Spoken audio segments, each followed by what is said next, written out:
everybody, welcome to my journey into another meals video. This week you've seen 3 of the 4 and 1 is an old recipe from back when the kids were home, but I've just never made it, and I've never made it for y'all. I mean, I've made it, I've never made it for y'all. And it's a soup. So we're having tater dumplings, we're having sketty, we're having instant pot Mississippi chicken, and we're having cheeseburger soup. So that is 4 of the meals. That might be, no, I'm pretty sure I cooked more. I know there was one night we just ate leftovers. We had so many of them. I didn't cook it all that night. But anyway, that's what we're cooking today. So we'll just turn around and get started. Tonight we're making instant pot Mississippi chicken. And I can't believe I have never shown y'all this trick. This is how, you know how this part in here gets cruddy? Mine does. I don't know about y'all's, but mine does. These are little paint sponges. I get them at the Dollar Tree. Wet it and just go right around in the crack. It's 10 times easier than trying to get a dish rag in there. So I wanted to show you that trick. Now, this is a simple recipe. You need 1 pack of ranch salad dressing mix. And I have in here, it's almost 2 pounds of chicken tenders. Because I didn't have breast, I had tenders. So that's what I'm using.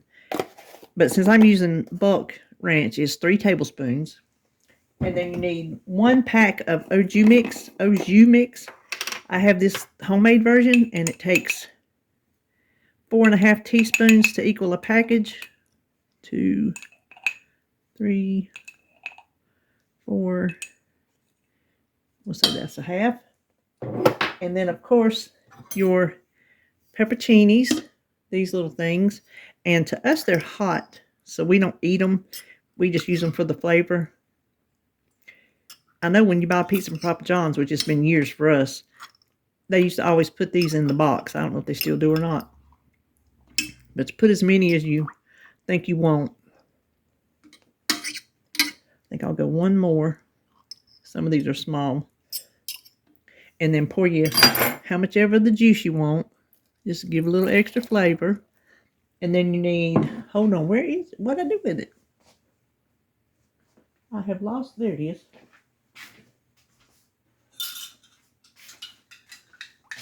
I had lost my chicken broth, and it is just a 1 cup of chicken bouillon I made, and just pour it over the top. This is my 3-quart, so I probably could get by with a ½ a cup, but I'm going to do what my recipe says. 1 cup of chicken broth. And then the recipe says top with a stick of butter. No, that's too much. Half a stick is really too much, but I'm going with it.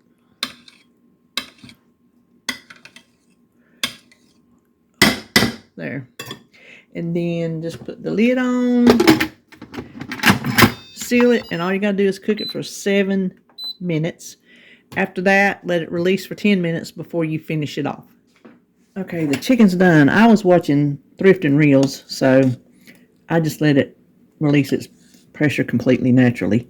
So you can leave your peppers in there and eat them if you want to. Pick them out before you shred it, whatever you want to do, but we don't eat them. Therefore, I'm just going to try to find them all and get rid of them. They smell good. That's the thing. I wish they weren't so hot because they smell delicious. I think that's all. Now, I have taken this out before and shredded it with my hand mixer, but I just feel like using my 2 serving forks and just kind of breaking it up. So that's all I'm going to do. I don't need to do that on camera. But you can see that wonderful juice, that is going on on cream potatoes. So there you have it. There is our Instant Pot Mississippi chicken. Tonight we're making Instant Pot sketty. If you don't have your hamburger meat already cooked like I do, I had it in the freezer, I just thawed it out. You can cook your meat, onions if you need it, garlic, right here in this pot. Just drain it if you need to. That's how I usually do it. Now you need 8 ounces of pasta, and you want to break it into thirds. And you just want to dump it in. Not necessarily like that. But you don't want it, the point is you don't want it like stacked, because then it won't get done and come apart.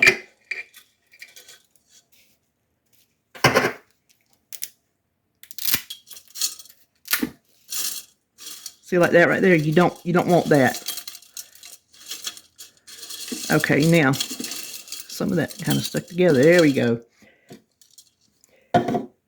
You need a jar of whatever kind of spaghetti sauce you want. I did not realize I had spaghetti sauce. Hold on. Bang your jar on the edge of the counter if you can't get it open. I did not realize I had jars of spaghetti sauce when I made my prep spaghetti sauce the other week. So I just have extra now. So just dump that right there on top. And then you want a jar's worth of chicken broth. And I'm just going to make it with chicken bouillon. So hang on. Okay, I just mixed it up with some hot water. And this is my 3-quart. So it works perfectly fine in the 3-quart. You do not need the 6-quart. Now just take that and pour it around the outside.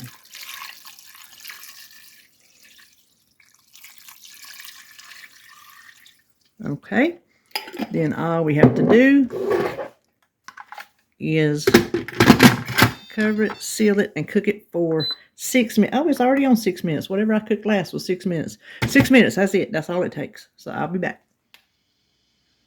Okay, I let it almost completely naturally release. There was just a little bit left. So we're going to stir it up.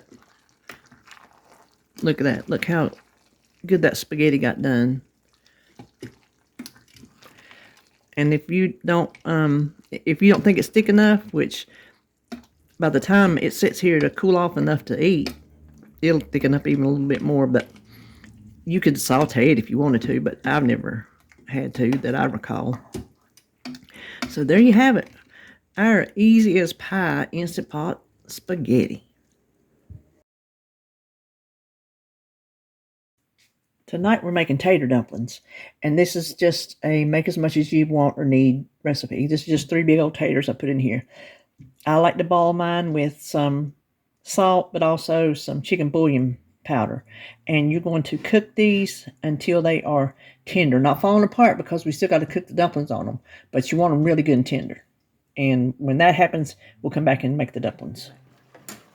Okay, my taters are tender. I've had to push them off the heat a minute because that burner stays so hot.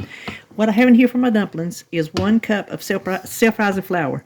Now, if you don't use self-rising, you can look up a recipe how to make it with plain flour. I just always have it.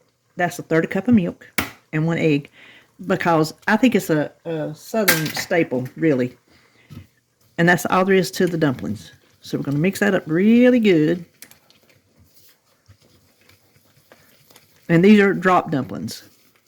You can see it makes a stiff dough. But get all your flour moistened. Okay, now let's go over here to the pot of taters. Okay, and all we got to do is off screen here. You can't see. Just get you a little bit and drop it down into the ball and taters. This is also good with kraut. I love kraut dumplings. It's good with stewed tomatoes. This is how I grew up eating dumplings a lot.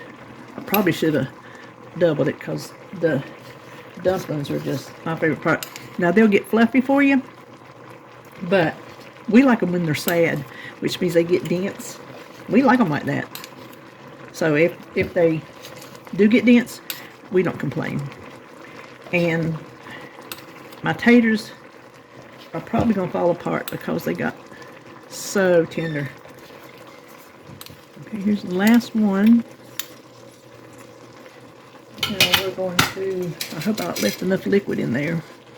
We're going to put the cover on and just let them go until they fluff up and the center gets done. I don't even know how long that takes. You just have to, if you can tell, they're already starting to fluff. So just keep your eye on them. Okay, I had to actually add some hot water because I let too much of it ball out.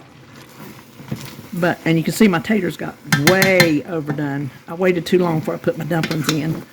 But I'm going to scoop some out and show you what they look like. So hold on. This here is my kind of eating. So you can see the dumpling. And if we cut it in half, it just makes like a little biscuit. A little balled biscuit. That's what we'll call it. Just little drop dumplings. That's all there is to it. So what we're having with this is some green beans that I canned and fried weenies. So that's a good old Southern supper to me. All right, well, that's what we're having tonight. Tonight we're making cheeseburger soup. This is something I made way back in the day when the kids were home. We're talking in the 90s. It was cheap back then, but with the cost of this cheese and hamburger, it's gone up. But still pretty cheap, I guess. So you need a pound of hamburger and some onions and cook it till it's done. This is what I had already cooked and frozen. I just let it thaw out, but I heated it through. Then you need to add 1 can cream of mushroom soup. Oh, well, that came out nice and neat, didn't it? And we're going to mix in 4 cups of beef broth. But I don't want to put it all in yet. I want to get my mushroom soup blended in. Okay, so the 4 cups is just one of these cartons. Okay, now we'll blend that together good. Okay, I'm going to switch utensils right quick. I don't need that at the moment. Let me find something. We'll stir with this.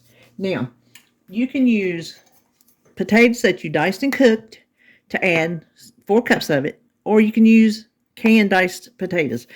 This is what I always used back in the day, just the canned diced. And I drained them and I rinsed them. Now, if you use the potatoes that you cooked yourself, you can add them in later. And I'm going to crank this up to high because I want it to come to the boil pretty quick. But these they're soft, but the texture is still a little bit more,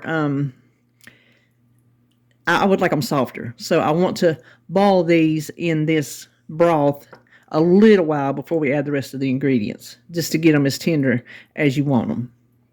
Okay, I cooked my potatoes a little bit. I turned the burner down, but you know this stove stays hot.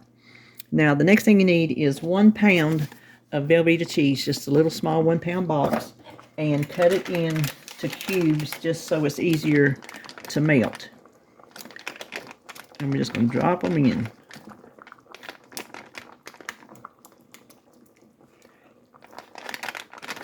This is the cheese I was telling you. Remember, this used to be cheap cheese. Velveeta ain't cheap no more. If it's even cheese, I don't know. I don't care.